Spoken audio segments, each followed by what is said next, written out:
Oh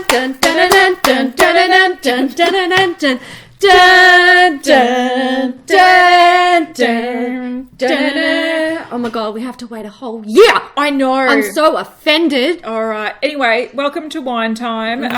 This, you might have been mistaken thinking this is about Game of Thrones. No, it's not. We want to rewatch the episode and take notes before we do that. So this one is about YouTube. Yes. What the heck? And it's not sponsored by Doritos, but I wanted to point out we we're like eating Doritos. What are we And, drinking today? we are drinking Rebello. Moscato Strawberry Sparkling. There you go. Not sponsored. No. But that's what we're doing. Not sponsored. Would be if we had the opportunity Yeah, if they to want be. to sponsor us, we'll take it. We'll take it. These videos do not pay for themselves. I can tell you that much. That's fine. We enjoy them. So what we're doing today, we've got the notebook out, and we are going to give some snappy tips. About YouTube, and if you want to start a channel, what we think you should focus on. If you've got a channel and it's not really growing, or it's not growing to the extent that you want it to, what we kind of tips and tricks that we can give you. Things you can try to implement. And then there's a few channels that we're going to refer to at the end. These people have emailed us with their channel links and have said, give me some criticism, feedback, and we've picked 4, and we did get more emails than that, but we've picked 4 that we think demonstrate some of the points quite well. So we will link the channons down below in the description box if you want to check them out later. I do want to point out, we got too many to actually address in a video. We could never do it. We'd be here all day. And a lot of the things, people had similar problems, and it's just easier to and we've got to go to a birthday party. I know, it's boyfriend's birthday. It's boyfriend's birthday, so we need to do stuff. Okay, so that's what we're doing today. Now, I do want to point out that we have both each been on YouTube for quite a number of years. I'm going on 5 years. Hailey's going on 3 years. Or around that time. And our personal channels, which are beauty channels, aren't super popular. Poo-poo. In the last year, since we've been focusing on beauty news, they've taken a back burner. So a lot of the things that we are talking about, we don't even implement on our own channels, but they're sort of like our hobbies, I guess. Whereas beauty news is a thing that we try to focus on, and we do implement these things on beauty news. So, don't use them as examples. But I do want to point out that we have been doing it for years, and if you don't, this video also is like more directed to people that want their channel to grow and them to make something out of their channel. It's not for people that are just plodding along as a hobby, because you keep plodding along. If you're enjoying it, do it. That's what our personal channels are about. They're about our little spot on YouTube. So, where we can have our say. We can use it as an excuse to buy that new palette, because I can review it. Review it. Like, if that's what you enjoy about YouTube, just keep doing it. I have to take this jacket off. I'm going to ding on everything. Just keep doing that. Like, that's absolutely fine. But if you are trying to grow and you feel like you've stagnated, hopefully these tips might be able to help you spread a little bit more. So that's the point of this. Yes. Let's get into it, because we are time poor. We are not going to waffle on about these tips and tricks, guys. We're going to start with some basic tips. We're going to get a little bit deeper into end game type stuff when it comes to metadata and shit. And something you need to keep in mind is that these tips, you should get a notebook right now. You should make notes. And then you need to go and do your own research on this, because a lot of this stuff is going to be something that you have to personalize to yourself, and you must learn more about. We're not going to sit here and give you a 3-hour lecture about analytics and metadata, and we can't do that for you. Also, these are things that you can go really deep in if you choose to. There are literally channels dedicated purely to these things. There are websites dedicated. You can take courses on it. So we are just going to brush over it. And if you didn't know that it exists, you will after this video. And if you want to look further into it, go for it. You have to, It's a rabbit hole, and it's up to you how much you want to follow that rabbit hole. Absolutely. Okay, we're going to start with filming. And this is mainly for people that don't already have a channel and they're like, how do I start a channel? What do I do? Film. Okay, so essentially there are a few things that you need when you're filming. Firstly, everyone thinks about a camera. Yeah. And the thing is, you can buy a camera. Yep. A cheap digital camera can work. Generally, they're all pretty good quality these days. Most of them do high definition. Also, your phone does high definition. So if you go, I can't afford a camera, I have an chances iPhone, are you've got an iPhone. The tip, though, is, and we probably should have showed the tripod. So you can definitely use your phone, but don't use your front camera. No. Chances are you'll want to use your front camera because you can see yourself. I'm back. You're back. You should get a tripod, use the back camera because it's better quality, and put a mirror behind it so you can see if you're in focus and if it's recording. So you don't need a high quality camera. You definitely don't. No. These are high quality enough. Now, so get a camera or get a phone, get recording. Yeah. Then the next thing you need is, I would say the biggest thing is editing software. Yeah. Now, this is actually more important, in my opinion, than a good quality camera, because you can fuck things up and edit it out. The editing, I often see, especially when it's my own video and I ramble on and I repeat the same thing 50 times, like you can literally take rubbish and put it in the bin. You can put it and you can turn it into, or find the little gems out of it and make a video that actually works. Editing is like, and a lot of people don't like editing, but you have to get to know editing and you have to get to enjoy it, because it can turn like a turd into a diamond. Absolutely. So Absolutely. Editing software, I would say, is as important, if not more important, than the camera that you're actually using. I would give her that one 100%. Yeah. If you can have shitty looking footage, but if your content is well edited and relevant, you can still do fine. Exactly right. People will put up with bad footage. Yeah. As long as your content is good. And you look at the little viral videos on Facebook. You even look at Graveyard Girl. Yeah. Her quality isn't great, but people love her for what she does. Yeah. And you can get that across with bad quality, but editing will fix things up greatly. So get to know editing. Most computers, so you need a computer. Yes. You can edit on your phone. Yeah. It's pretty fucking hard. Or it's hard. I wouldn't recommend it. Most computers come with some form of editing software. If you've got a Mac, it comes with iMovie. If you've got Windows, it comes with Movie Maker. So you do have basic things there. Yeah. Now, if you want it to ramp up to another level, you can get Final Cut Pro, which is sort of like the advanced version of iMovie, or Adobe Premiere Pro. Yeah. So we use different things. We've both used both. Yeah. They are very similar. They can be difficult to learn straight off the bat, but you can Google everything and there will be like easy directions to follow. You can learn. All right. Don't think you can't. Yeah. And once you get the hang of it, you'll be editing in your sleep. Yeah. And I also want to say that if you started on iMovie and you go up to Final Cut Pro, it's just an advanced version. So the basic tools, or the basic things that you did in iMovie, you can do in Final Cut Pro. Now, the things that I would say focus on is cutting out the ums and ahs and the boring shit. Yeah, long pauses. Long pauses. If you fuck something up, you can easily repeat it. Yeah. Cut out the one that you fucked up and just pretend like it never happened. Yeah. Look at things like transitions so it doesn't look like jump cuts. Yeah.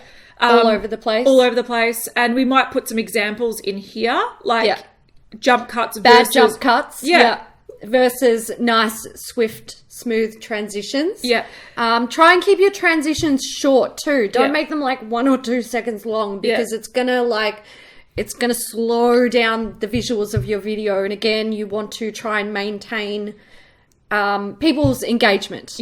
So also, what I want to say is that basic editing software is completely fine. For years and years and years, I used iMovie and it was no problem. Windows Movie Maker. Yeah, until I started editing Beauty News and we need to put photos on top of what we were saying. If you want to put, like, when you see that people do, like, product shots where they're like, ooh, look at this. And it's like a zoomed in, it's close up. But you're up. hearing my voice behind that. Yeah. That is all done with 2 sets of footage. Yeah. And essentially you're using the video from one set of footage and muting the audio, and you're using the audio from another set of footage. So you're layering. Yes. Some people do voiceovers as well. We'll talk about that a little bit later. Yeah.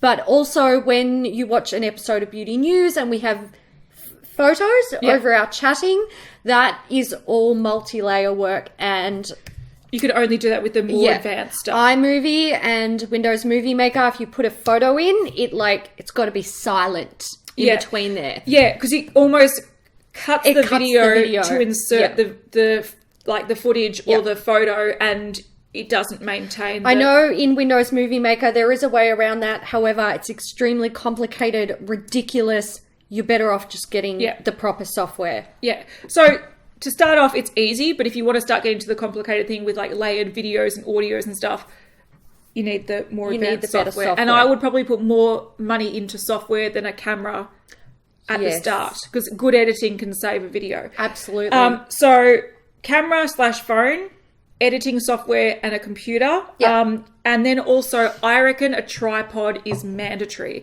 Now, so do I. For about 6 months when I started my channel, I started with shoe boxes. Yes, we've all done it. It is a pain in the ass. And as soon as I bought a tripod, I was like, why did I struggle for so long? Like, it's ridiculous. Yeah. Now, we've got a couple of tripods now, and you can get them for under $50. Absolutely. One of them I think I got for $20. If you've got your phone, you can get something like this. Yeah. We do these for live streams where it actually holds your phone in there. So this is called a shoulder pod, by the way, and it's only this piece on the top. You got to buy them separate. On the bottom, these are known as like Gorilla Pods. This is a Joby. There are other ones. Yeah. And they're great for if you're out vlogging and you want to literally wrap your fucking camera around a tree or something. But those are way more handy than boxes. And once again, they're like $20 or something. Yeah. Definitely worth the investment. Okay, then we've got lighting. Yeah. Now, lighting, look, it depends on your personal living arrangement, I suppose, and your lifestyle. So if you live within a dwelling where you have access to a lot of beautiful natural light, just use natural light, all right? Your videos are going to look perfect. Your skin's going to look great. Everything's going to be great. Don't worry about clouds going over and making your video a little bit more dim looking. People will forgive it, all right? It's not a huge deal. And even big YouTubers like ShanXO still use natural lighting. Absolutely. If you have access to natural lighting, use it, because it is actually the most flattering. Yeah. Now, if you do not have access to a lot of natural lighting in your home, or maybe you work during the day, you can only film at night, or whatever reason, if you're going to need artificial lighting, definitely get it and get enough of it. Now, getting one thing won't help you. Like one ring light, it won't help it's not enough. All right, the minimum you could probably do with is 2 soft boxes, which is what we use at either side of us. And we pick these up off eBay. Very, very affordable. All right. And totally functional. Yeah. They're not the best quality, but they work a treat. Yeah, exactly right. So I would highly recommend, if you are the type of person that's like, I work all week, I can only film at night or on the weekends. I would still recommend sitting in front of a window on the weekend and film not mass amounts of footage, but say if you want to upload once a week and you go, I can only film every second week, film 2 videos in one sitting in front of perfect lighting. It's a lot easier to do, and it's a lot cheaper, because making the most of your time. Absolutely. You have to make the most of your time, but also lights take up a lot of space. You need a lot of space in your house for them. They're in the way. They can be costly, and the best result is if you have a lot of lighting. Yes. So it is best to sit in front of, and that's what I do on my channel. If it's during the day, I just sit in front of a window and film, because it's less fuss, stress, headache, setup, moving shit. I use on my personal videos, I use 5 lights. I've got 2 soft boxes, 2 beauty dishes, and a ring light. Setting it up, honestly, 9 times out of 10, that's why I don't film, because I can't be It's a pain in the ass. Also, like the soft boxes we got from eBay. Yep. So I think mine were about, $70 for 2. Yep. I think including I paid, shipping. Yeah, I think I paid about $100 for my 2, but they also came with these proper carry bags and all sorts of stuff. Oh, and actually mine also came with a big backdrop as well. So you can definitely find a couple of lights under $100 if you wanted to. Absolutely. All right. Then we're going to talk about, so lighting for me, not mandatory. You can get away with it unless you work 7 days a week and can only film at night, or like me, you've only got, like, my study is really dark and we can't not film with lights in there. Exactly. And if you don't have any natural lighting or good natural lighting, you have to get lights. It's a pain in the ass. Microphone, I would say that is only more advanced. You have to worry about syncing footage with audio. It's a pain in the ass. We use a microphone because when we do beauty news, our camera is really far away. On our personal channels, we don't use microphones because it's once again an extra step that just is a pain in the ass. But if you do want to up your game, it's always something that makes things look a little bit more professional or sound a little bit more professional. And once again, ours is the most basic possible, but you can go multi-mics, you can tweak things, you can do whatever, but we keep it quite basic. So that's something that beginners don't need to worry about. Can we also say that when you start a channel, YouTube has introduced a few restrictions. You can't monetize your videos unless you're a channel with over 10,000 views. So for the first few months or whatever it is that you've been uploading videos, chances are you can't make any money off them. When you do make money, it's probably about 1/10 of a cent per view. So you're not missing out on too much. 10,000 views is around $10. Yeah. So you're not missing out on too much. Also, when you start out, thumbnails, you can't upload until you've had a certain amount of views or something. So unfortunately, you just have to take the screen grabs that they provide, which is always awkward. But if you make decent content and you promote it well, you could easily get past those 10,000 views fairly quickly. True. So don't be disheartened, all right? Great. Should we talk quickly about thumbnails? Let's do it. Thumbnails are really important because it entices people to click on your video. The way we do thumbnails is we literally pose something like this, and then we take a screen grab of it. Like you literally just go through, choose the frame you like the most, screenshot it, then we put it into something like PicMonkey, which is a website. Really, really basic. You can add on text, you can tweak colors, all that kind of stuff, and it makes it really, really simple. So you can make quite snappy looking thumbnails without much hassle. You don't need a fancy camera. You don't need to know how to use Photoshop. You can literally do it all online. Once again, you want to put things like the topic of what it is in the text, make it nice and clear, quite bright if you can, and quite consistent. Now, I've noticed there's a rule with thumbnails, which I don't personally really follow. Well, I do to some degree. But if you want your subscribers to, like, if you have subscribers that really trust your opinion and they want to see what you think, you have to put your face in the thumbnail. You have to literally go, what do I think of Coolridge? Water. Hailey likes the Moscato. Yeah, exactly right. You need to put your face in it. Now, if you want to reach out to other people that don't know who you are and don't care who you are. So if you have a really great review on a palette and you think your swatches are amazing and what you had to say was really, really on point, then actually a product shot is better. You'll reach more people. So it just depends on what you want to do. It's a double-edged sword because often if you just have a product shot, your subscribers won't notice that it's you, and they won't click on it, but you might get more external people. Now, there is a little trick that some of us use in the YouTube world. What we will do within the first 24 to 48 hours, we will have an image of ourselves with the product and maybe some text saying what the video is about. And that is aimed at our subscribers. 48 hours after that, we will change the image to a product shot only. So it might be swatches of the Urban Decay Naked palette with the palette next to it, and then some text with like review and swatches. And we will upload that to change the thumbnail to get more exposure through people who are not familiar with who we are. Because some people are more inclined to click on just a photo or an image or video of the product rather than the person, because they make a personal judgment about you based on your thumbnail. Exactly right. So there's that thing which I can't be bothered doing. But I don't do it. It's good to experiment with. We've noticed that things like Project Pan, Empty's videos, they get more views if you put product shots. Whereas I find my reviews get more views if I put my face in it, because I rely on my subs for those. Because my subs are like, I want to know what Kat thinks of that palette, so they will see me and go click, whereas they might not recognize that it's my video if it's just a palette in it, for example. So that's something that you can play around with and see what gets you more views and gets you more reach versus other thumbnails. Yes. But at the same time, keep it quite consistent. We always keep our beauty news videos,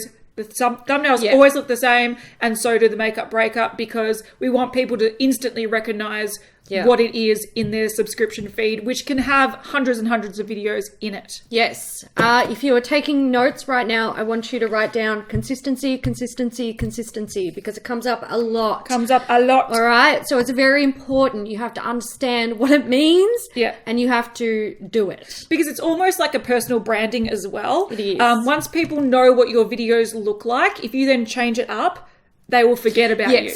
And a lot of the time, people won't search for you. They will forget that Hailey hasn't uploaded in a month, and they will just move on. And then all of a sudden, they see Hailey's face, and they're like, "Oh, I forgot about her. Yeah, I haven't watched her ages. Unsubscribe." Yes. So you have to be mindful of those things. Yeah. All right. Be consistent with what you do with your uploads and your thumbnails and your titles. Yeah. And your content type. Yeah. Consistency is really, really important, guys. When you are uploading, let's say you are very time poor and you say, I want to try and upload once a week. Now, if you tell your subscribers that you're going to upload once a week, you better upload once a week.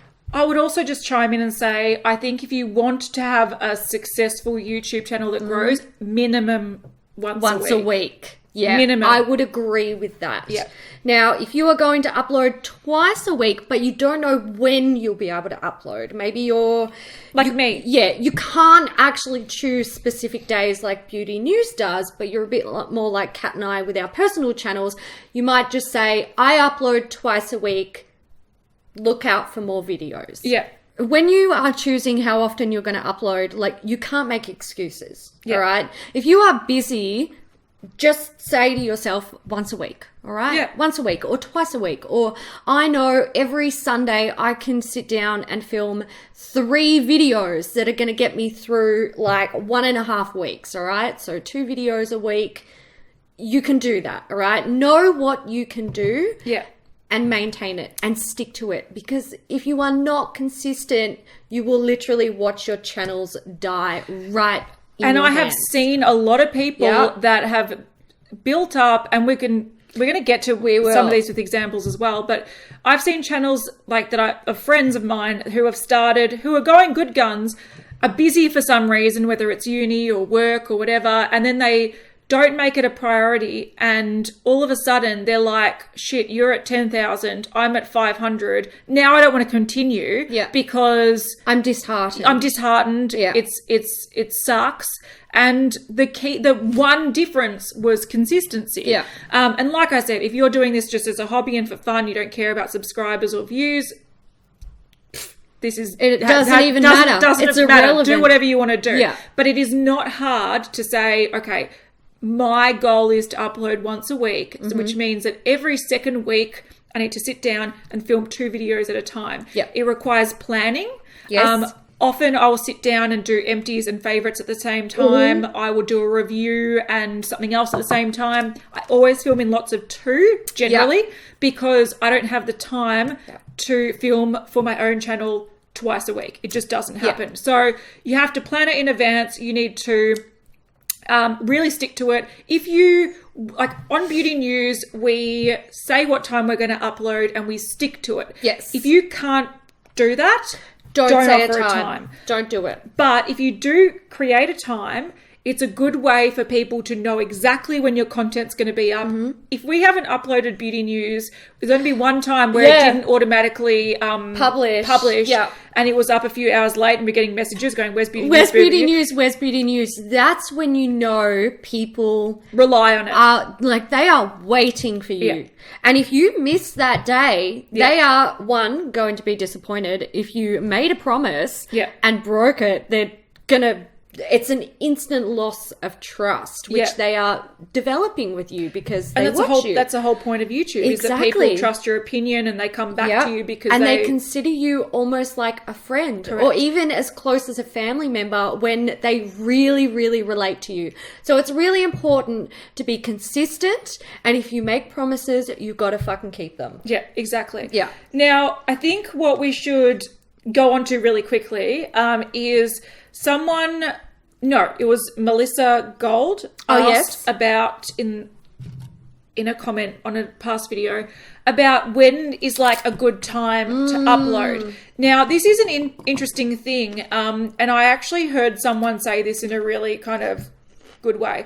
So firstly, we upload 6 a.m. our time, and we started doing that because we knew that our subscribers, who at the start was mainly Australian based, wanted to watch it before they went to work, like while they were getting ready for work. So we put it up at 6 a.m. Then all of a sudden people just are used to it being up that time. Yep. So you can pick whatever time you want, whether you tailor it to a certain audience. If you go, my main audience is the US and I want them to see it first thing in the morning, you can schedule that at a particular time that you choose that you think is best suited for your audience.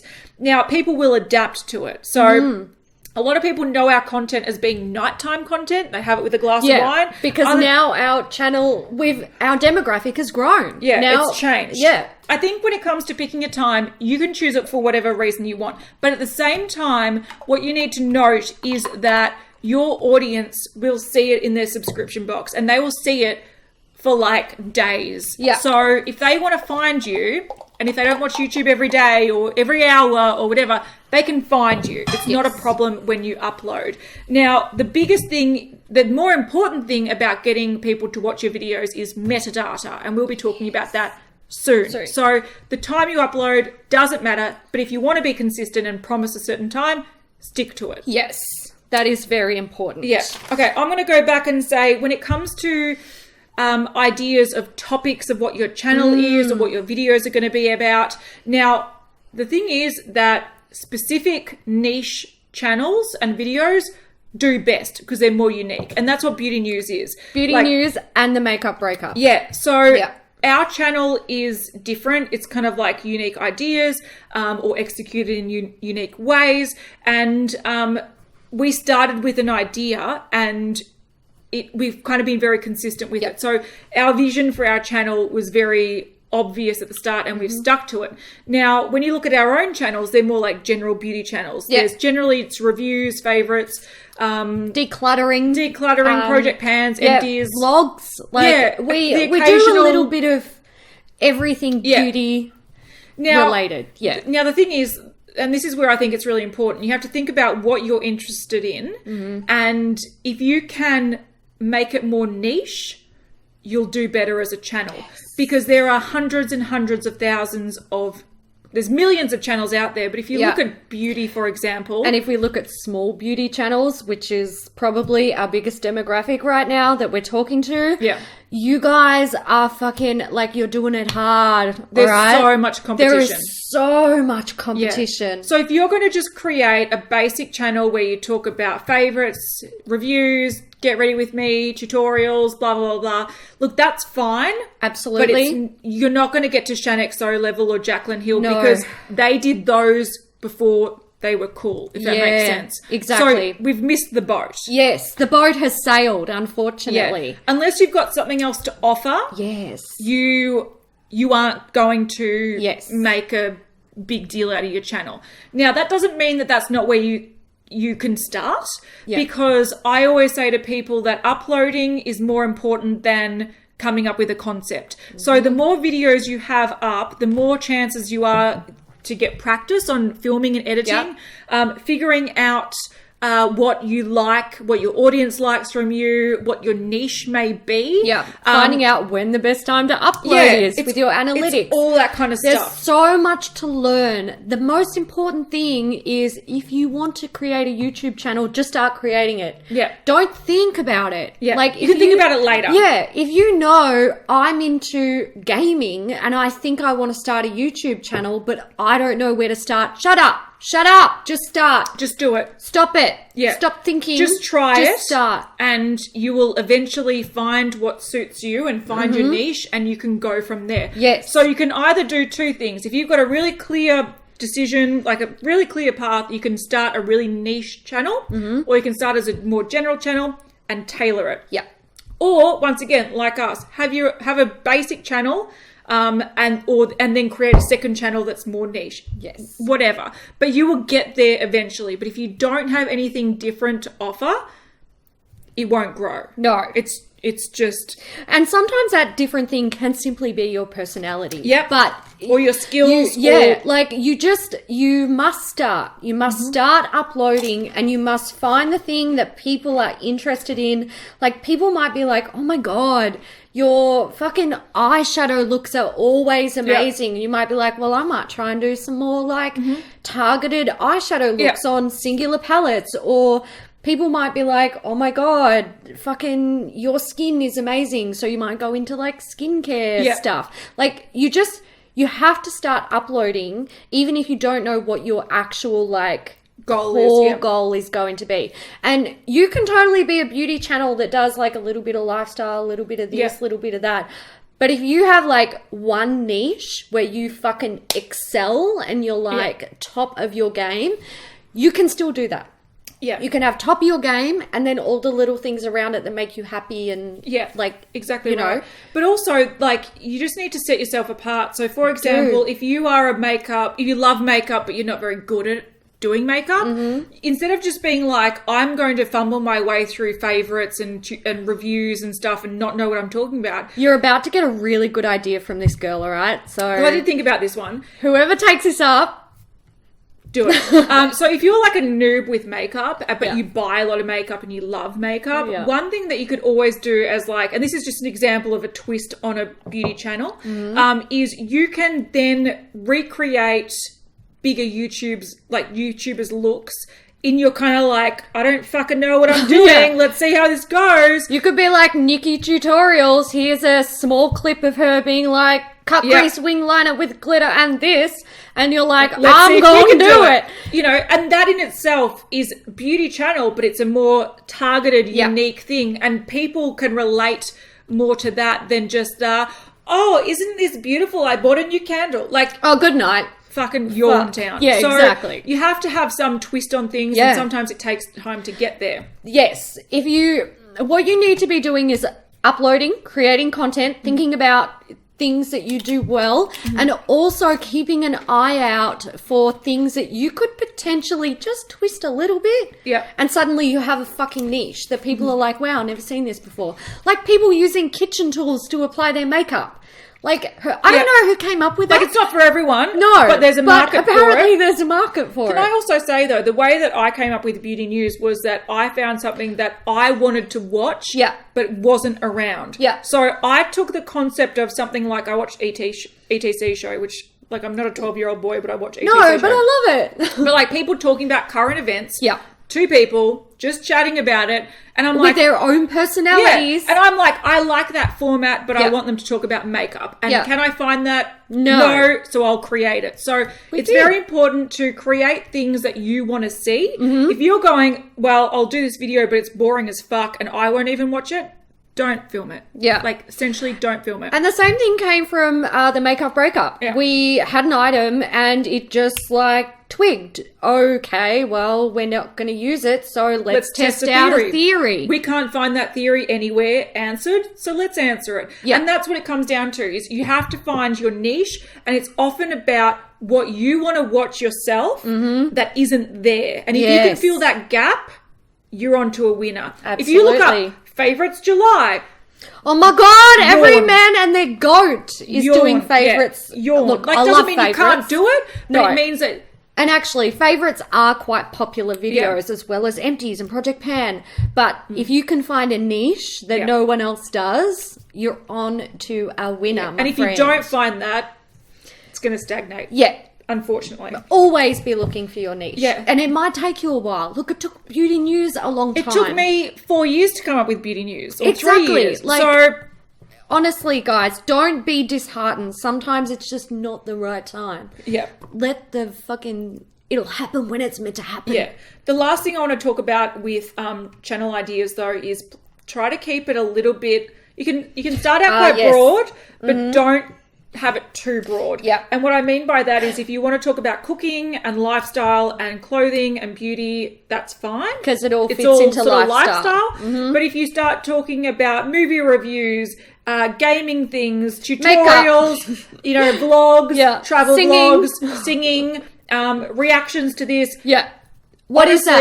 It's disjointed and weird, and I don't know where you're going. Yeah, you might get more views from the occasional one that's popular, but people won't subscribe and stay with you because chances are the person that likes the gaming can't stand the makeup, etc., etc. So keep it in the same wedge. If you want to have a singing channel, create a singing channel. Yeah. If you want to have a beauty channel and lifestyle, do that. You can have multiple channels. If you love gaming and you are like, I fucking love this and I want to do gaming videos, but I'm so good at hair and I want to have like hair fucking tutorials. Have both. Make them separate things. And I can guarantee you they will take off on their own paths. But if you mesh them together, they're going to be disjointed, confused. Yeah. Unless you've got some magical way to like mix gaming and hair. Yeah. I don't see it myself. If you've got the fucking magical formula in your brain, go for it and try. But exactly right.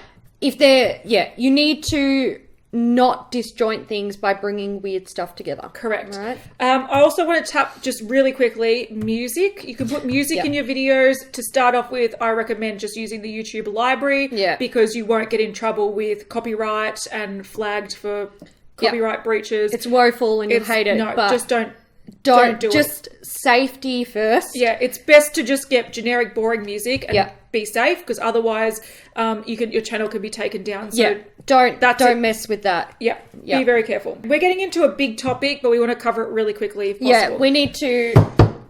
Okay. So metadata. Yes. All right. Now, metadata is literally like.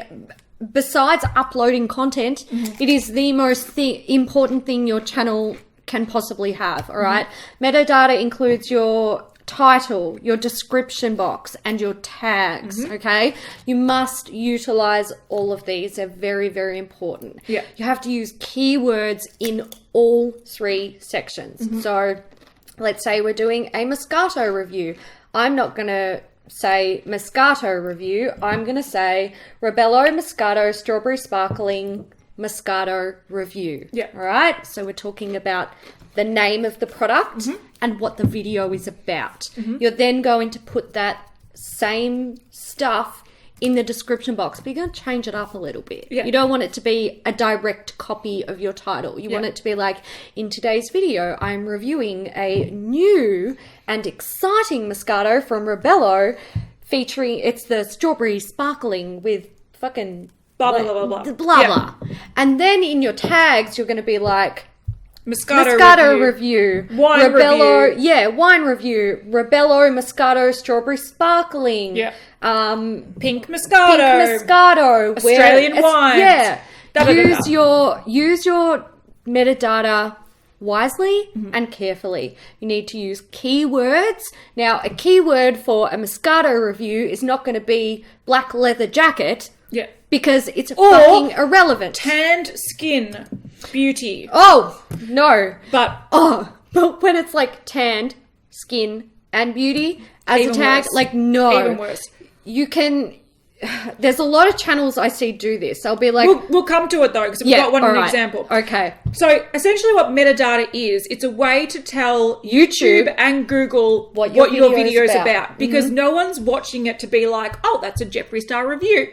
You actually need to say Jeffree Star review of da-da-da, blah, blah. bought from whatever it is. Because if someone searches your video and you haven't done that, they can't find it. They will never find it. Because Google doesn't know that is what is linked to the search term. And you have to put it in writing. And there's 3 areas, like we said, title, description box, and tags. You have to hit those, otherwise it won't be found. Yep. Now, I'm pretty lazy with metadata on my channel because I don't really care. I'm lazy too. But if you want to push a video, it's important. Yeah. It's very, very important. Now, another thing that we're going to come up to later is that you need to also market your own channel. Yes. Because for some reason, even though you upload a video on your channel, YouTube doesn't know it's linked to your channel for some reason. So you need to also make a little blurb about your channel. Beauty News is about da-da-da-da-da-da-da-da-da-da. You can find it in all of our fucking description boxes unless the description gets too long and then we cut it out. Yeah. But that is very, very important, and we will bring this up with an example later on. You must have some sort of connection to your videos on your channel so that when YouTube is trawling your new videos for metadata, it can go, oh, look, this person has uploaded a video that's related to this other video, and it's actually from their channel and their channel and their channel. So when the person or someone, Kat or myself, is watching your video on YouTube, in the sidebar where you've got recommended videos, more of your videos are popping up. Correct. And you want that. You want people to continue to watch your videos because not only is it good for your views, it's good for your bank account. Exactly right. So it's very important. So another thing that if you're running off and wanting to change your old videos, it's too late. Don't do it. Within the first couple of days, I've been told of putting up a video. YouTube will assume or predict what the metadata is based on search terms and who's clicked on it and why they clicked on it. And so this only should apply to new videos. Yes. Old videos, it's too late. Don't change the metadata on old videos. It's a waste of time. It's a waste of time. Yeah. Okay. So another thing quickly is that you need to hit relevant tags. If you start talking about, if in a beauty news say in the makeup breakup and we're doing something about Jeffree Star, and using him as an example a lot. And then we put like we do, wine sorry. and then we're like blonde-haired beauty. All of a sudden, if you do things that are irrelevant, your video can be flagged. Basically is like spammy bullshit. Yeah, and spamming. YouTube simply won't recommend it. Correct. So don't do that. Yeah. Only ever use words in your title, description box and tag section that are relevant to your product. And there's been a bunch of videos that have been taken down and channels that have been taken down because of that, because they do crackdowns occasionally. Yeah. So keep it relevant. Don't fuck with it. Like, it's there for a reason. Don't try to fuck with the system. Not only can you like have your channel taken down, but your videos just won't fucking rank. Yeah. Because they're like full of junk, basically. And YouTube doesn't know what it's about. So they're like, and YouTube doesn't like that. No, they crack the YouTube shits. hates that shit. Yeah. So keep your tags relevant. Okay, there's two things I want to tap on really quickly. And once again, this is a rabbit hole. If you want to look into it, search it. If you don't know what to call a video, you can look into good search terms. Now, AdWords, which is a Google site, service, you can like, for example, say if you wanted to know if you should call something a lookbook, outfit of the day, fashion inspiration, whatever, you can see which term is actually searched more on Google. And then you can also go to the trending page to see which one is on the upswing with the trend, because those are very important. It means that more people will find those titles when they search for it. And it also means with trending patterns, YouTube will promote certain videos based on trends. I will point out with the trending thing, this is Google Trends, not YouTube trending page. Okay, but don't look there. Yeah, don't look at YouTube. Yeah, don't look at YouTube trending page. This is Google, but because they're linked and they're using a similar search engine, what is searched on YouTube often then brings up search on Google often brings up YouTube. Yes. So these things, if you wanted inspiration about what the best way to word a title, you can look in AdWords for the keyword predictor or whatever it's called, and also trending to see what words are trending on Google. And this is all end game stuff. So this is like when you've already mastered everything else. This is where But that's also, for example, why any video that had a fidget spinner in it for a while was we should trending. have done that. Why didn't we? We should have destroyed makeup with a fidget spinner. Yeah, but essentially, if your video had fidget spinner in it because it was such a huge trending topic, those would be promoted and be on trending pages and stuff, even though the video might be garbage. It was just that it was hitting the popular search terms. We're going to go into something about analytics, and again, this is end game stuff. This is for people who have had a channel for a long time, and analytics is a fucking deep dive, all right? So take notes, and you need to research this for yourself because we cannot tell you all the ins and outs. When your channel does have success, YouTube will even reach out to help you with these things. Yeah, and they'll give you like tips and sessions tricks and stuff, they'll sit down and have like group sessions and stuff like that. So this is all available to you as end game stuff, but this is also things you can use to step up your game. Yeah. Now, when we're looking at analytics, I think something that's very important is watch time. This is going to help your video potentially be promoted by YouTube as like a trending video, like when our makeup breakup episodes get like 1.5 million views. That's when YouTube has given it a little push to promote it. They promote it. Now, you can go into your analytics and you can start to view your watch time if you want to, and you can look at specific videos. Yes, you can. Back in the day, it used to be how many views. Like if a video had 5 million views, they would promote it. But then if it was a video that everyone would click out of within 3 seconds, they realized that that's not a good indicator of what a good video is. Yes. So they changed it from views to watch time. Yeah. So the longer you can get someone watching a video, the more successful that video is going to be. And this comes down to things like editing, making sure that you're engaging, making sure that people want to sit around and watch what you're going to be doing. If they click on it and they click out after a minute because they think you're boring, it's doing you no favors. Yes. Because that is telling Google or YouTube that that video is boring, essentially. So watch time is very, very important. Yes. So make sure that you can shorten intros, you can take out all the pregnant pauses. Don't waffle, edit. If you have a channel, it's the tab on the side under watch time, analytics in your creator studio, and you can see where you're getting lots of views, and you can even click on like countries. There's so much you can do in here, guys. This is a deep dive. You have to do this on your own, but you can see how many views you're getting and how much time you're getting watched per video. And you can also click just in the overview of analytics and it will tell you on average how long people are watching them for. That's correct. All right, let's just quickly talk about engagement as well, because the biggest thing is watch time. That's how YouTube will promote a video is if the watch time is good, because it shows that it's good quality viewing, right? Yes. Now, there's other things like likes, comments, shares. Now, all that does is it brings people back to your channel. So likes and dislikes aren't a big deal. Don't even worry about them. I don't even know why they're relevant on YouTube I don't anymore. think they are really relevant these days. They'll phase them out one day. Yeah, but comments, so for example, if people comment on your videos and you reply back to them, it's more inclined to build that community and people are going to keep coming back to you. So that's great. If people share your video, all of a sudden they're sharing it to people that never have seen you before. So that's where those things are helpful.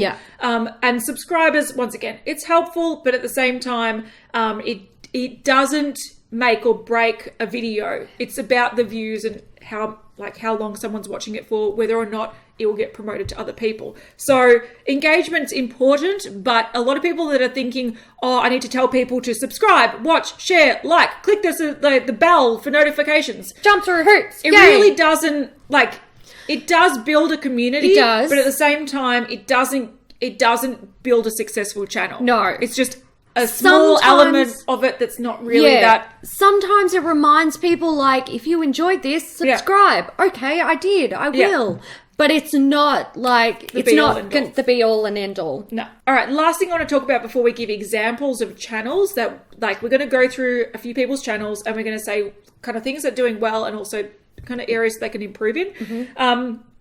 You can also put cards and end cards on your videos. And that's really good because it will not only link your videos to your other videos, but if someone's really liking what you're seeing, they can just click on another video and keep watching more. So that's very important to utilize as well. And that's really, really simple. They're just tabs in your kind of like creator studio. Yeah, in your creator studio, when you upload things and put in the thumbnail and all that kind of stuff, you can put in end cards and you can put in cards, and it is a way for people to continue watching more of your content. So it's not the be all and end all, but it's definitely something that helps people stick around on your channel. Yes.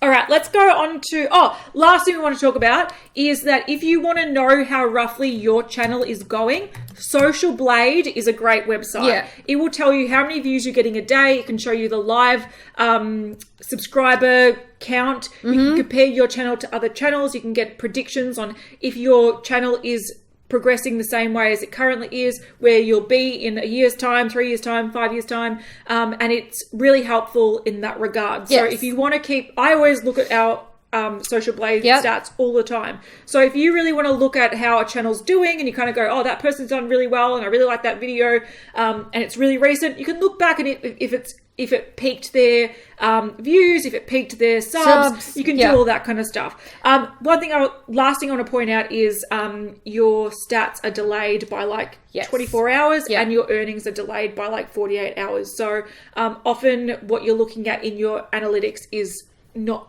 current. Yes. It's delayed by a couple of days. Great. All right, let's go on to examples of channels of subscribers that have left their channels, and we're just going to tell them some rough things. Who are we starting with? All right, so we want to talk about Madalena. Yep. She actually, guys, I want you go and check out her account and the other accounts that we talk about in this video. She makes some pretty good shit. Yeah, some really good editing. Yeah. I'm going to say that just off the bat, I've got a cat at my feet. Oh, baby.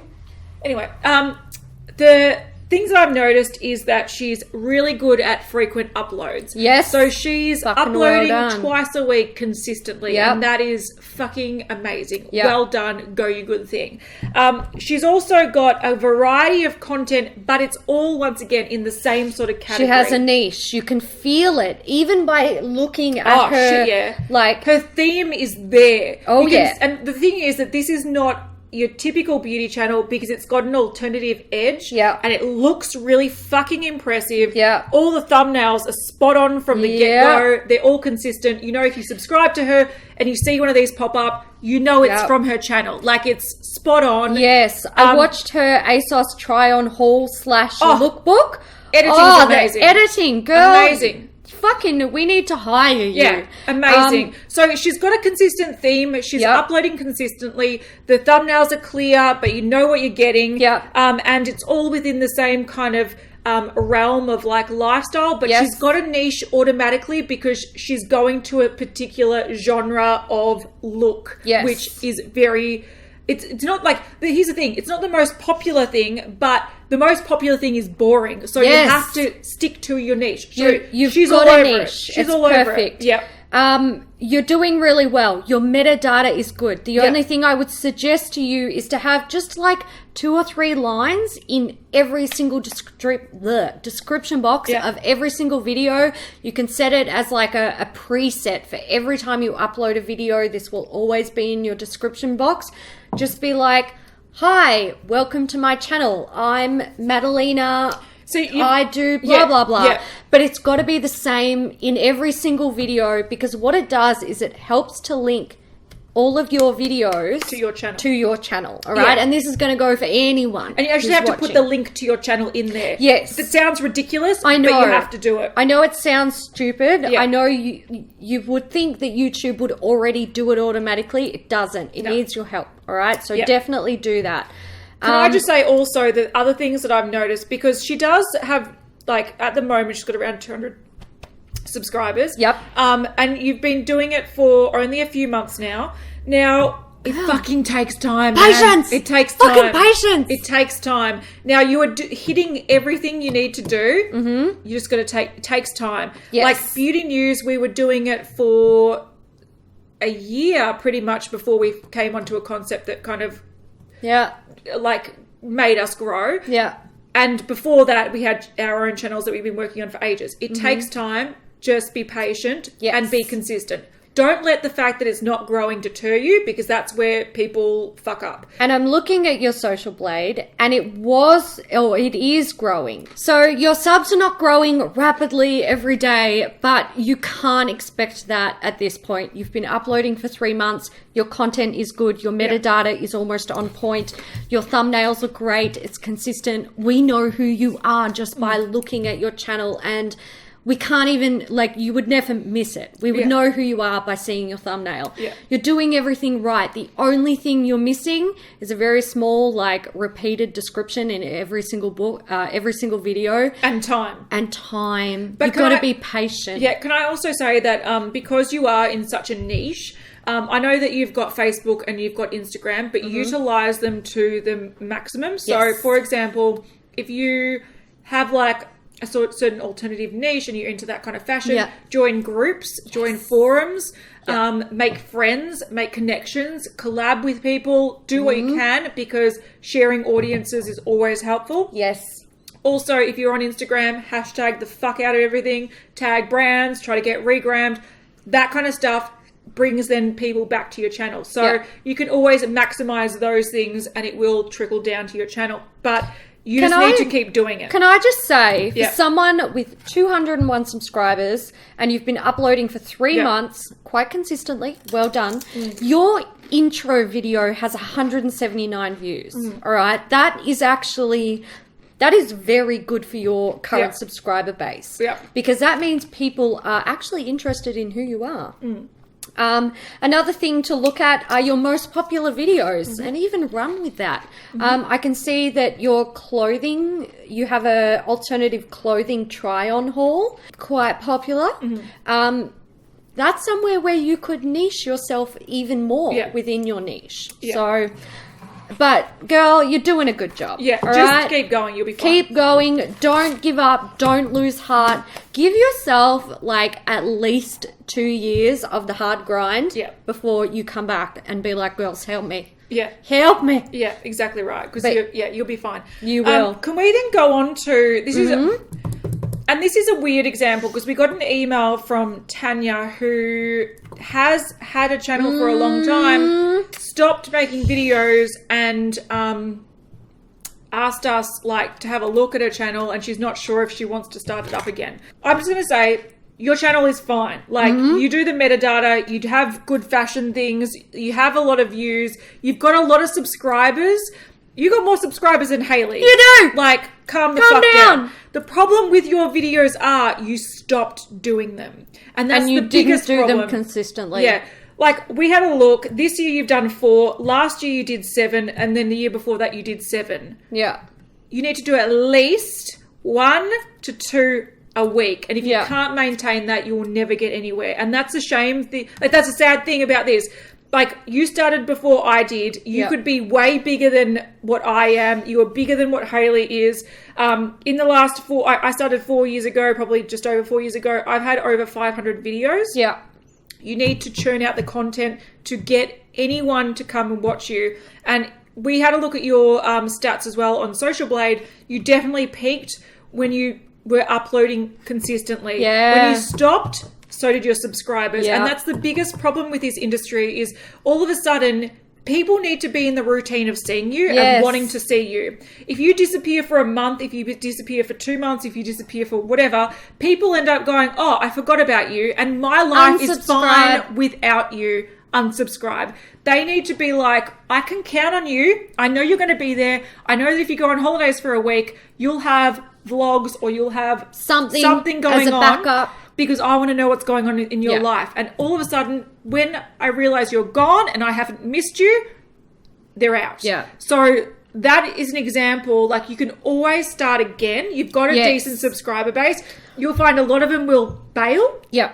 But you can always start again and start fresh. Yeah. But this is an example of essentially what not to do with consistency. Consistency is key. Now, Tanya, you did say that you were feeling a little bit inspired by us, watching us, and that is really good. What you need to do is you need to find that inspiration, but you have to be able to build it within yourself. You can't, I love that we inspire you, but if you're only inspired by us and not by the actual act of doing it for yourself, you know you're never going to be able to maintain it. So have a good think about it. Think, do I really want to do this? Yeah. And if you do, fucking start again. Also, you have to start again. But also a good thing is if you find friends in the industry that you can help motivate you, and when you're having a dull week or you're feeling like shit, they can be there. You can vent to them and draw some inspiration. Like most of my closest friends these days are from the blogging industry or from the YouTube industry because we all know what it's like and we talk to each other consistently. So it's very important to try to make friends in the community because this is on a tangent, but can I tell people, if you're starting a channel, do not spam people with check out my channel. No. Do not do that. Firstly, that shit gets into spam. It annoys people. If you ever want to come to me for a collab and I've seen you spamming my channel, I delete all that stuff on YouTube, on Beauty News as well. There is a difference between becoming part of the community by watching people, commenting on their videos, being genuinely interested in what they do, which is like, girl, that lipstick looks great on you. I'm going to check that out because da-da-da-da-da-da. That is something that builds community. Check out my channel. Support me. I'll support you if you support me. That does not build community. That builds spam, and people fucking hate it. So it's annoying. Not do that if you're a small channel. It is like a nail in the fucking coffin. Yeah. Do not do that. Don't do it. Don't do it. Now, Tanya, we can see you've got some very, very popular videos. Yeah. You've got a DIY how I cut my sleeves off my t-shirt. Now, fucking curly hair review. All about my glasses. Like, you've done clothing videos. You had it right there in your hand and you let it go. Girl, find the inspiration within yourself. Start again. When we say start again, we don't mean delete everything and start again. Don't delete anything. Allow people to use those videos and go back to see who you were and how you've grown and how you've changed and where you came from. These are all healthy things. If you upload, expect to see a subscriber drop, like probably with the first 5 to 10 videos that you upload, because people will be like, I don't remember her. I'm not subscribed to her. Or I used to love her, but she was gone for a year, so and now I'm over it. Yeah. So you're going to have to ride through that. Yeah. But you've got the foundations to do it. You knew what you were doing. Yeah. And I think the saddest thing for you, sweetie, is the fact that you were on YouTube and not doing terrible when it literally peaked for people with women within the beauty and lifestyle industry. Because this was around the time where a lot of the big YouTubers that we know now got a break. And the thing is, I think the only thing that sort of you potentially lost out on there was not uploading consistently. Yeah, exactly right. Because you've got some interesting videos. Yeah, and I think also having cool curly hair. Do you know a fact that I learned from someone from Google? Do you know more hair searches are on searched on YouTube than beauty? Mm-hmm. So if you could do hair stuff, fucking people are all over it. And it's an untapped thing because not many people do hair. But can I also say that doesn't matter how, I know some people that make fucking amazing content and they do it so sporadically and they get so disheartened that no matter what I do and no matter what shit I churn out, I'm always going to trump them because I keep doing it. Yeah. And that's the key thing. You just got to keep fucking doing it. The one thing that we have over so many that have failed but are better at us technically is consistency. Persistence. Yeah.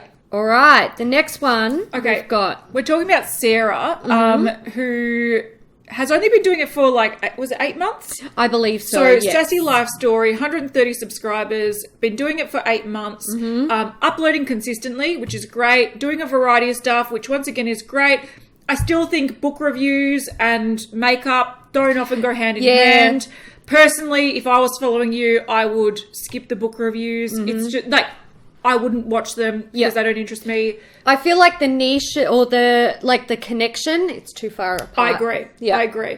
So, what you're doing, you are definitely being persistent, which is great. Keep it up. So good at that. We were watching some of your videos, and one that stuck out to me was a Project Pan. Mm-hmm. Now, I can tell you can edit because you put text on the screen, you put video images on the screen, so you've got the editing software, but you don't actually edit in between. This is where you lose audience retention, which we'll talk about.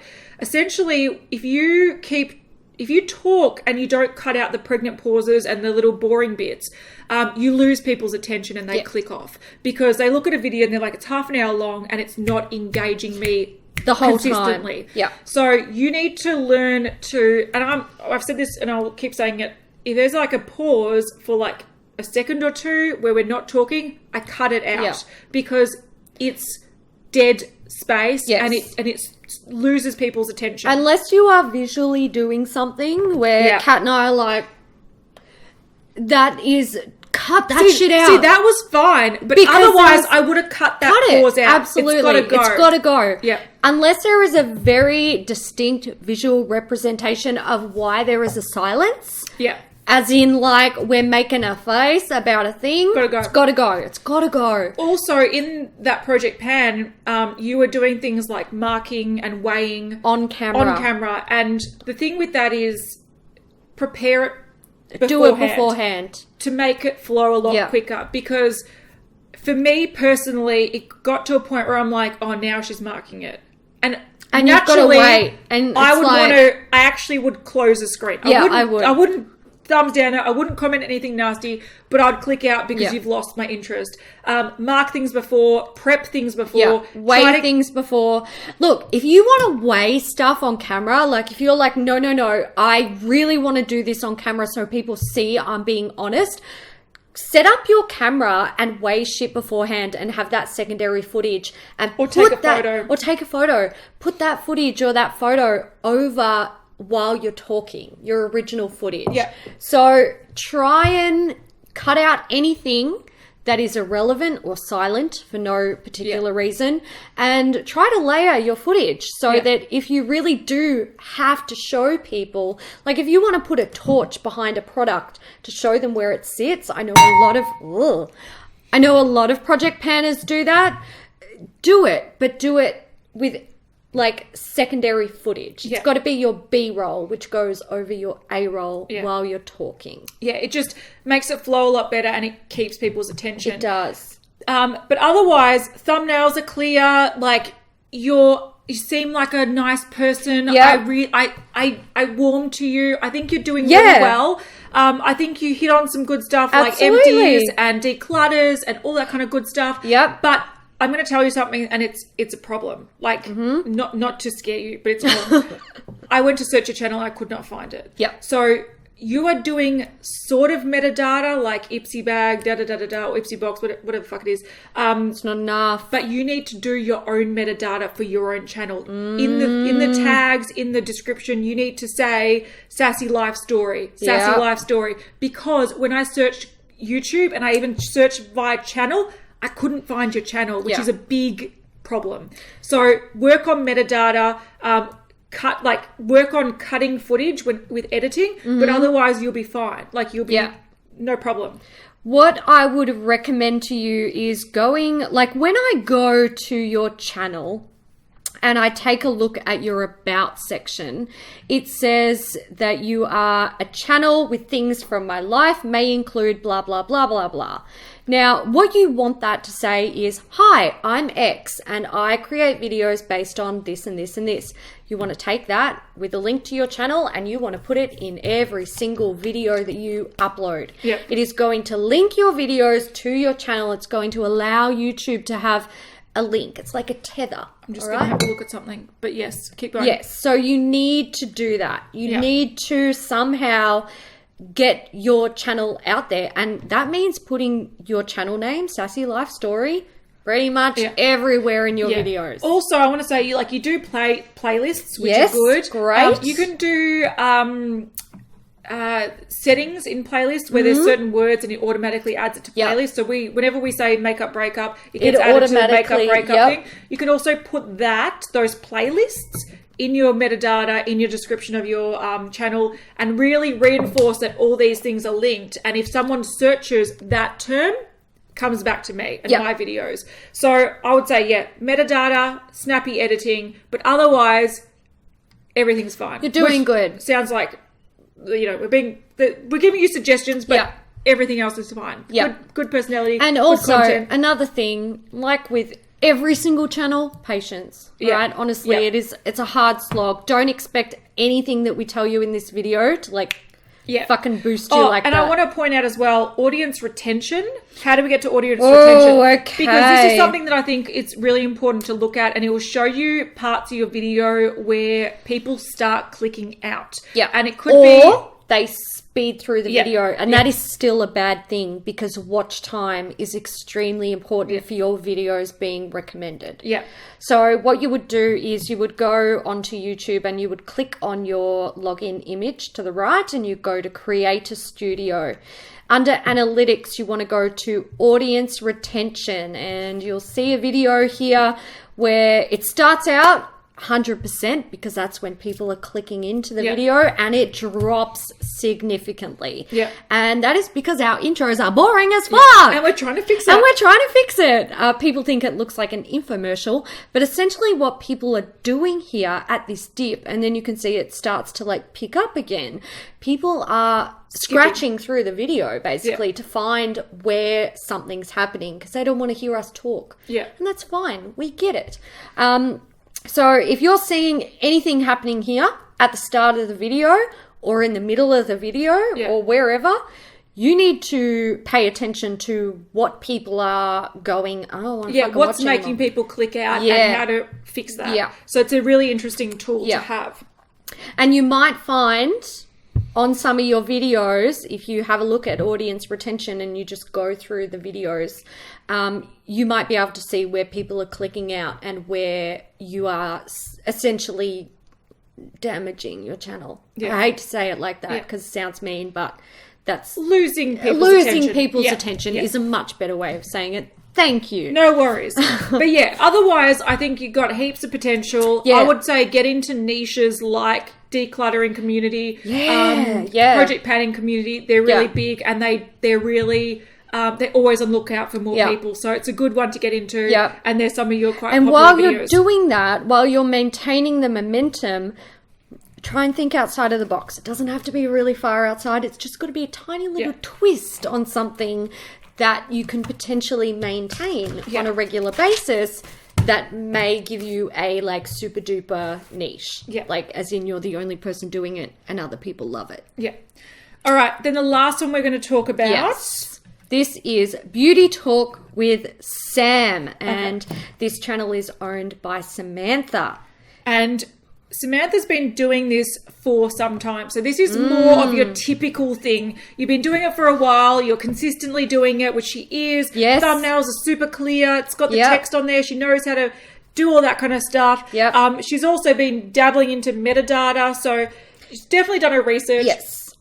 Definitely put in the hours, put in the time, and seeing that it's not really getting anywhere. Yes. Now, there's a couple of things we picked up. So definitely pros. Similar pros to before. Good personality. I trust what you have to say. Clear thumbnails, consistent, been doing it for a while. You're doing good. You're doing good. Yeah. The things that I had to point out about this was you do use tags and metadata, but your tags are too generic. So it's things like eyeliner, mascara, makeup, beauty. The thing is, don't do it. No one is going to search eyeliner and there's no way your video is going to come up. There is no way in hell. It's not going to help you. No, you need to make it more specific. Like, all right, so for example, if you're doing like a pan that palette, you would be doing pan the naked basics, pan that palette naked basics, pan that palette 2017, empty makeup, using up my makeup, panning community, project pan 2017, project pan update, panning. You need to put in things that if people actually search like pan that palette Urban Decay naked basics, yours will pop up. Yep. You can't just do naked basics and expect that yours will compete with all the other reviews out there that are on the same topic. The individual tags naked and basics, it's no good. It's got to be one whole tag, Urban Decay naked basics within the one. Yeah. So you've tagged videos. You know how they look when it's tagged. They come up in little boxes. They must be within the whole box, not individual boxes for individual words. Yeah. So don't do that to yourself, because you are literally shooting yourself in the foot. But also you're wasting your time doing the tags. Absolutely. They don't mean because anything. YouTube reads it and goes, no. It's it not tells about me naked. nothing. Yeah. It tells me nothing. They have to be relevant. Your tags can be more than one word. They could be almost whole sentences. You would be surprised. Yeah. So definitely look more into how to do tagging correctly and make sure it's relevant. Yeah. If it's not relevant, Don't do it. YouTube It's a waste of time. It will dismiss you immediately. Yeah. All right. But with the Pan That Palette update with Urban Decay Naked Basics palette, Yep. I would literally do Pan That Palette update, Pan That Palette 2017. Yep. Pan That Palette Naked Basics, Pan That Palette Urban Decay Naked Basics, Urban Decay panning, all that kind of stuff. Because if people are doing the same thing as you and they want inspiration, they want to search. And what would you search if you were looking for this video? And that put is those the in the best tags. thing to think. Yeah. When you are doing your metadata, think about what you would look for if you were actively trying to find your own video on YouTube. Yeah. And you needed information to give to YouTube. And you can't say urban. This will never come up with urban. So you need to be specific. Yeah, very specific. Much more specific. Because you got to think of it as being more, you're telling it what search terms will lead to the video. Yes. And you need to be very clear with that. And Yeah. even if you had only 4 terms, but they were more specific, it's better than doing urban, decay, naked, basics, because none of those will lead to your video, unfortunately. Now, there's a few other things, and these are not like your most popular videos are like project panning sort of related ones. Now, I would say that that's your niche. Yes. Now, you can build on that niche if you really enjoy doing it. You can do things like sampled out. You can do certain specific challenges. You can get really involved in the community. You can look at often they do like panning 10 by Halloween or whatever the fuck they do. They're good ones. So you can really niche it out and make it way more specific, and that will get more people looking for you and finding you and then wanting to watch more of your content. Because doesn't mean you can't do other things. It just means that if you can find something that you can delve deeper into and make it a little bit more unique than the next channel, it's a really important thing to do. So I'd look into more about like decluttering tags. I would do different project pan challenges and so forth and so forth. Yeah. And again, while you're doing those videos, if you can think of a twist on the concept, or create your own tag. Give it a go. Yeah. Create your own tag. Share it with others in the beauty community, the panning community. But look, you're doing things right. Again, time is a big factor, but there is something very important that I want to point out to you. And this came up in your Jaclyn Hill Morphe video. And it is too drawn out. I'm so sorry. I'm sorry, you're a sweetheart, and I don't like to say these things, but your swatches went for way too long. And I get it. You're being honest. I watched those swatches. I'm telling you right now, they are too long, but they are honest as fuck, all right? Yeah, and that's the thing. Like, you can look at it and go, okay, I trust what this person's saying, and I value what they're saying. Yes. But if you're not engaging, you're losing people. Yeah. Now, with your Jaclyn Hill Morphe palette review, I think about 7 minutes of it is swatching. Granted, you're doing finger swatches and brush swatches. Speed it up. We actually watched it on 2 times speed, which you can do on YouTube. And even then, I was like, slow, hurry up. This is too slow. Yeah. Something that you could have done, I noticed with the swatches, and after the swatches, you talked about the brushes you used and things like that and the experiences you were having. You could have sped up those swatches to 2 times speed with your editing software, and then you could have had your discussion about the brushes and things you were using as the audio to those swatches. Yeah. You could also be talking about whether you have primed your skin or not primed your skin.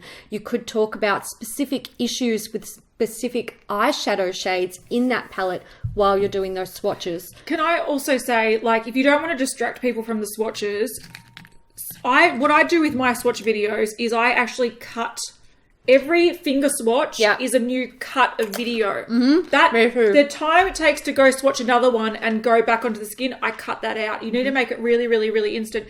But also, if you want to show someone the brushes you're using, literally show them or annotate it on the screen. Yeah. You can show things visually without having to spend 2 minutes explaining what you've just done, because simple as annotate on the screen, finger versus brush swatches. Yeah.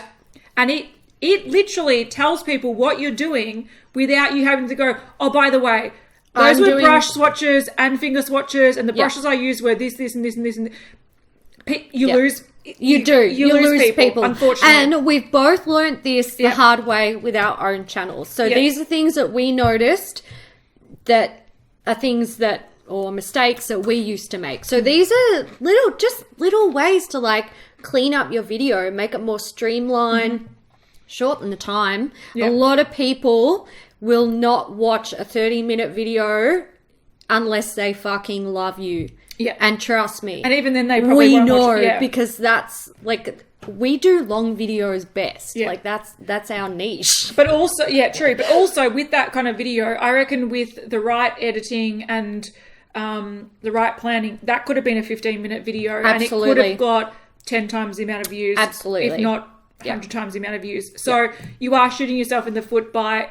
I understand that it's very realistic, but at the same time, we don't ask someone to sit next to us and slowly swatch something. No. We're there, we want to see it. And I think... And if it's not delivered quickly, I think something to point out is if you feel like you need to show everything for people to trust you, anyone who doesn't trust you anyway, they're not going to watch, all right? So don't worry about that. People will watch your videos and they will decide within themselves, do I trust her? Yeah, I do. I'm going to keep watching. Doesn't matter if your fucking swatches are sped up. It doesn't matter if you've only annotated like finger swatches over primer or brush swatches with and without primer, brushes I used. You can annotate that stuff. They don't need to hear it from the horse's mouth. But I do definitely think you got to learn to rely on visuals to cut down the time, text, and also if, for example, if you want to make it quicker, just even say brushes are in the description box. Yeah. And if people don't want to find that information, they're not going to look anyway, because and other people don't care. Yeah. So if you want to give them all the information, try to do it in the most concise way. That doesn't mean that your video You can go into super depth about the colour and the pigmentation, the quality and how it works. But the basic things that just take up too much time, over-explaining, re-explaining, triple explaining, cut it out. Get rid of it. And if it's just too waffly, annotate it if you possibly can. Yeah. And this is often sometimes where planning what you're going to say and how your video is going to look is better. I often like to do the swatches before and like close-ups of the palette. When I am talking about these things, I know because I've taken the footage or I've planned it that over the top, I'm going to be showing a close-up of the pans. Yeah. And it just makes it easier because I don't have to over-explain things and waffle on. So it is all about planning, keeping it concise and relying on editing to make the video more interesting than just over-explaining. I totally agree. B-roll footage is key. Friend. Yeah, definitely. All right, guys. So we are done. We will leave links to all of these channels down below. Go share some beauty news love. We have a fucking awesome subscriber base, and I know that these channels reaching out, sort of putting themselves out there, it's not easy to take criticism, all right? But I am hoping that this helps people because we're not coming from a bad place at all. No. Like, there are definitely heaps of pros with all these channels, but it's just little things that sometimes does make a world of difference. And if you can be consistent with implementing these things, you can notice a change in your reach, you can notice a change in the quality, and definitely also another thing that we didn't talk about was ask your followers what they think, how they like your videos. Sometimes I'll just blow smoke up your ass, it's a thing.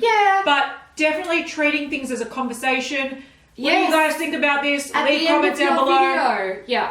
That's why the comment box, it's there. It's there for you and your subscribers to engage. Build friendship. Friendship. It's valuable, and you want to build that with your subscribers. So definitely use that to your best advantage. Yeah. And if they give you suggestions or they ask you questions, fucking roll with it. Yeah, definitely. Anyway, I hope that helps some people. I hope so, and I'd like to say thank you to everyone who sent us in an email or a fucking private message, or like there was too many. I'm sorry if you weren't featured, but maybe in the future we would do maybe. And we were going to do it as a part, like 2-part video, but then we thought it made more sense doing it this way because we can tell you things and then show you how to implement them. Yes. I'd love to see these channels grow, and I'd love these girls to like keep us updated on how things go and how you're finding things. If you want to reach out for any questions, we're go here. for it. Yeah, we've got the ears. Mine are new, by the way. Oh my Check God. out her ears. We need to leave. Yeah, I've had too much wine. We've got to fucking go. Thank you guys so much for watching. We hope you enjoyed this video. Hair, by the way. Yeah, she had a haircut. I've got new ears. Everything's going on. Definitely leave us a comment down below, especially if you have any tips or sneaky little tricks. Or any questions, because we're happy to do a part 2 talking about YouTube or even social media in general. Not that we know much about it, but we know the theories behind it. We just might be too lazy to implement a lot of it. It is what it is. We know our limits. Do what we say, not what we do. Is that correct? Yeah.